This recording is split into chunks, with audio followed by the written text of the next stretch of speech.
আসসালামু আলাইকুম ওয়া রাহমাতুল্লাহি দৈনিক ইত্তেফাক একটি রিপোর্ট করেছে। আমি সেই রিপোর্টটি আপনাদের মাঝে বিশ্লেষণ করার চেষ্টা করব। সেটি হলো, সংসদে কে যাবে সেটি নির্ধারণ করবে জনতা, ভারত নয়, বলেছেন হাসনাত আবদুল্লাহ। জাতীয় নাগরিক পার্টির মুখ্য সংগঠক দক্ষিণ অঞ্চল হাসনাত আবদুল্লাহ বলেছেন, আমরা গত 5ই আগস্ট আওয়ামী লীগের দুঃশাসনের কবর রচনা করেছি। এখন সংসদ ভবনে কে যাবে সেটা নির্ধারণ করবে বাংলাদেশের জনগণ, ভারত নয়। শুক্রবার 28 ফেব্রুয়ারি বিকেলে রাজধানীর মানিক মিয়া এভিনিউতে নতুন দলের আত্মপ্রকাশ অনুষ্ঠানে তিনি এসব কথা বলেন। হাসনাত আবদুল্লাহ বলেন, এই সংসদ ভবনে কে যাবে তা নির্ধারণ করবে বাংলাদেশের জনতা। আমরা একটা সুন্দর বাংলাদেশ গড়তে চাই, যেখানে কোনো ভেদাভেদ থাকবে না।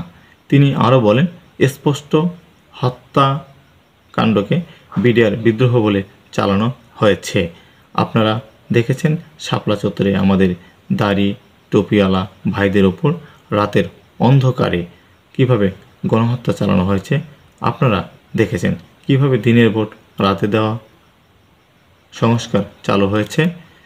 হাসনাত আবদুল্লাহ বলেন, আমরা স্টেট গড়তে পারিনি, আমাদের প্রতিষ্ঠানগুলো ভেঙে পড়েছে।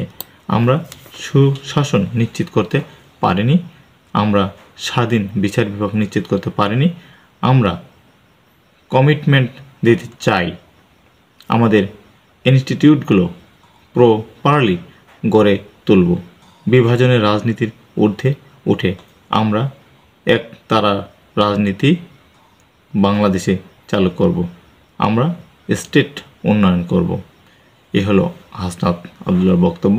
অত্যন্ত ভালো একটি বক্তব্য দিয়েছেন, আমি এই বক্তব্যকে সাধুবাদ জানাই। আপনারা চেষ্টা করুন, চালিয়ে যান, হয়তো ভবিষ্যতে বলে দেবে আপনারা কি করবেন বা বাংলাদেশের জনগণ আপনাদের পাশে থাকবে কি থাকবে না। এবার আমার সংক্ষিপ্ত আলোচনা শেষ করছি। আসসালামু আলাইকুম ওয়া রাহমাতুল্লাহি ওয়া বারাকাতুহু।